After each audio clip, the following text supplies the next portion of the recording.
Sin embargo, se han determinado algunas formas de clasificar la aparición de litiasis que nos permita, más que otra cosa, que nos permita la actuación médica como tal, ¿sí? Por eso, por ejemplo, desde el punto de vista de la etiología, ¿sí? Hay una clasificación muy simple, que es aquellas litiasis que están formadas secundarias a procesos infecciosos, ¿okay? Como pueden ser las del magnesio amonio fosfato, etc. Y las no infecciosas. Esto ya nos permite un poco definir el tipo de paciente que se nos puede presentar como un tipo de litiasis. En general, intentar un poco estar en cada uno de nuestros ámbitos, estar digamos, empapado de las dos formas mediante las cuales nos los presenta a nivel de laboratorio, porque es lo mismo que nos digan que el cálculo es de huevuelita, por ejemplo, ¿okay? O que nos digan que el cálculo es de calcio, de oxalato cálcico. Especial cuidado tenemos que tener, especialmente aquellos que trabajan con pacientes en forma general, de las litiasis formadas por drogas o que están relacionadas con la droga. Y por último, los cálculos que pueden estar relacionados con cuerpos extraños. Algunas veces en la colocación de una sonda podemos introducir un pelo y este pelo puede ser el causante de una piedra en la vejiga posteriormente por calcificación. Una cosa que nos relaciona muchísimo, y especialmente nosotros que vemos generalmente pacientes que ya tienen una edad, que son polimedicados, son pacientes que de alguna manera ya empiezan a tomar diferentes medicaciones por diferentes patologías relacionadas con la edad. Entonces, hay dos mecanismos básicos mediante los cuales las medicaciones adicionales pueden causar litiasis en el individuo.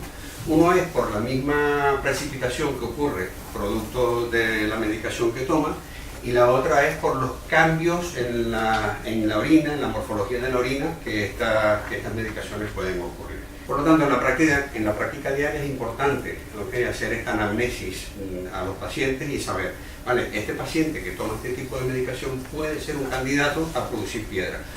Sabemos que en la población general hay una predisposición clara de tener una o dos piedras a lo largo de la vida, y esto no significa obligatoriamente una enfermedad.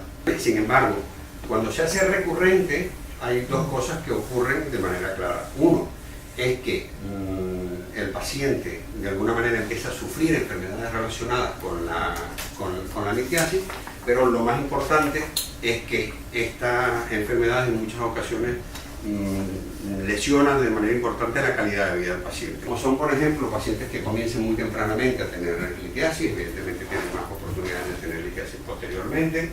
A aquella relación que hay entre mi padre tiene litiasis y yo tengo litiasis también, ¿okay? A los pacientes que tienen litiasis comprobadas de ácido úrico, de bruxita, que son patologías que de alguna manera están relacionadas con alta recurrencia. Determinar si hay enfermedades asociadas, ¿okay? a la formación de piedra, para intentar controlar evidentemente esta enfermedad de base.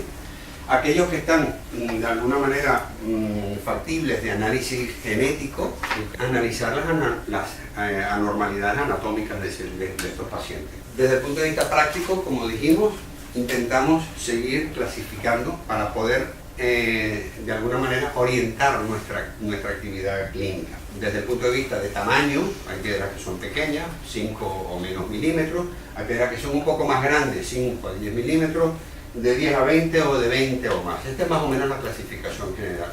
Pero esta clasificación de tamaño no nos serviría de nada si no la relacionamos con la localización, porque no es lo mismo tener una piedra de 5 milímetros en uno de los cálices del riñón a tenerlo, por ejemplo, en obstructiva a nivel de la unión ureteropiélica. Y para esto, de alguna manera, también nos podemos ayudar con las características radiológicas. En general, es muy difícil que tengamos radiología, rayos X de abdomen simple, que básicamente nos intenten ver el riñón, kidney, el uréter y la vejiga. Sin embargo, hay técnicas radiológicas que permiten hacer esto.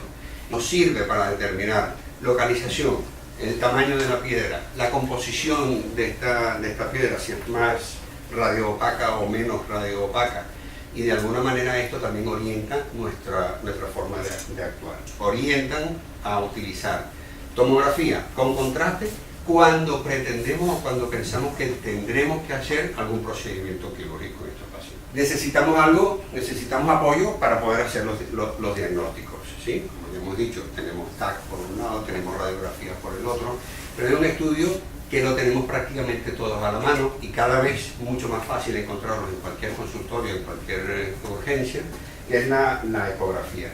Desde el punto de vista de los niveles de evidencia, ¿okay? Me quise un poco guiar por la EAU. No, ya sabemos que el nivel de evidencia con relación al TAC no contrastado es alto, ¿okay? Es 1A. Y las recomendaciones en general cuando tenemos un paciente con dolor tipo cólico o con infecciones urinarias a repetición, sintomatologías que pueden estar relacionadas con la presencia de piedra, utilizar los métodos diagnósticos que tenemos a la mano, ecografía, radiografía y TAC, es imperativo. Hay una práctica que casi siempre la intentamos, que es el tratamiento exclusivo, como ya habíamos avanzado anteriormente, utilizar medicamentos para intentar que una piedra que tenga capacidad de ser expulsada, por ejemplo una piedra de menos de 5 milímetros que pueda ser expulsada, intentamos en principio el tratamiento expulsivo. ¿Okay? Para pacientes a largo plazo, por ejemplo un paciente que no querramos intervenir inicialmente, que hemos controlado el dolor y que podemos permitirnos el tiempo de tratamiento médico, podemos utilizar la quimiolisis.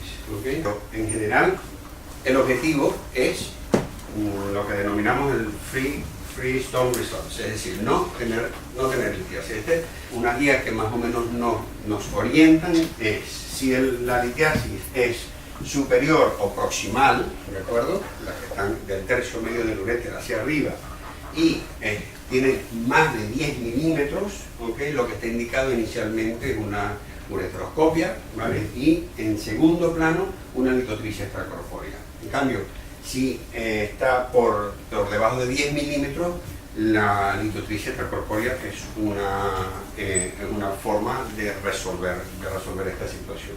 Y para las piedras más distales, que generalmente son las más obstructivas, ¿okay?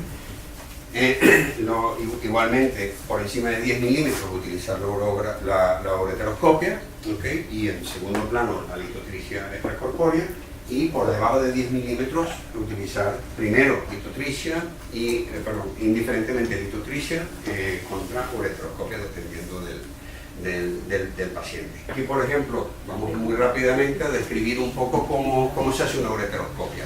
Vamos a intentar acceder a la vía urinaria de este paciente. Lo primero que hacemos es que a través de un instrumento que es un citoscopio o un ureteroscopio, tiene una visión que podemos ver en una pantalla, vamos a canalizar la vía urinaria con una guía, ¿okay? Y una vez que hemos canalizado la vía urinaria con una guía, como se describe aquí, podemos introducir, en este caso es un ureteroscopio flexible, es un instrumento que nos permite movilizarnos dentro de la vía urinaria. Como esto será el vehículo para poder acceder a la vía urinaria. Y de esa manera aplicar cualquier energía que pueda servir para romper la piedra. Realmente el uso de los instrumentos más pequeños hoy por hoy permiten una cirugía que son mucho más seguras. En general la recomendación es el uso de los instrumentos cada más pequeños, el uso del láser para la ruptura de las piedras, porque da más seguridad, permite el uso de fibras mucho más pequeñas que pueden ser introducidas a través de estos instrumentos más pequeños y móviles.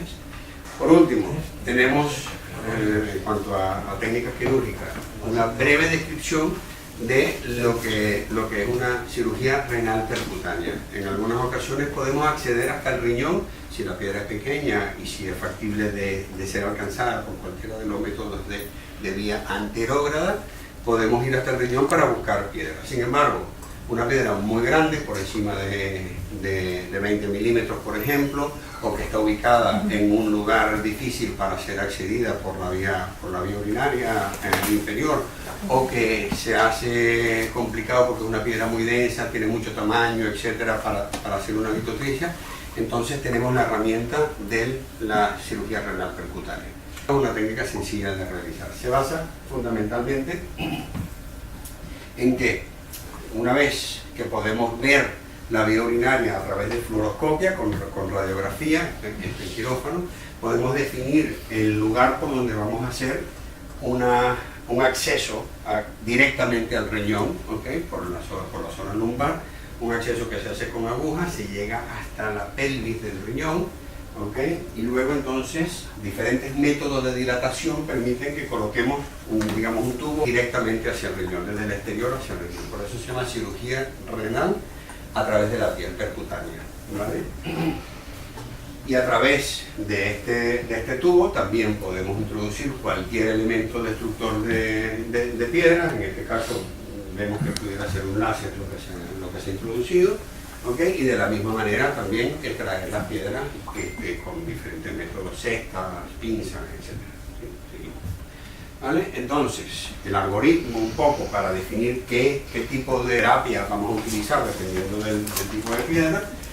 Si son piedras que están ubicadas en la pelvis o en el cáliz superior o en el cáliz medio y tienen más de 20 milímetros, generalmente las intentamos tratar con cirugía renal percutánea. De 10 a 20 milímetros podemos utilizar cualquiera de las dos, litotricia o endurología, cualquiera de las vías.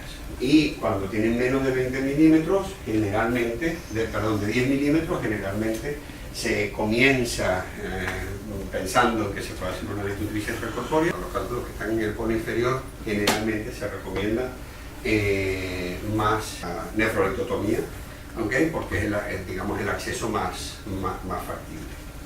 Frente a la litiasis, siempre y de manera muy importante, tener cultivo de la orina, porque más tarde o más temprano nos va a servir para definir un poco cuál es el camino que vamos a seguir desde el punto de vista de los antibióticos. En general, con relación a la terapia antitrombótica, esto también ha cambiado de una manera importante. Hoy por hoy los antitrombóticos son mucho más seguros, por lo cual en muchas ocasiones no obligatoriamente tenemos que quitar por tanto tiempo o hacer puenting de los antitrombóticos frente al riesgo de sangramiento, en cuanto a la cirugía, etc. Muchas gracias por ahora. Si tienen alguna pregunta, yo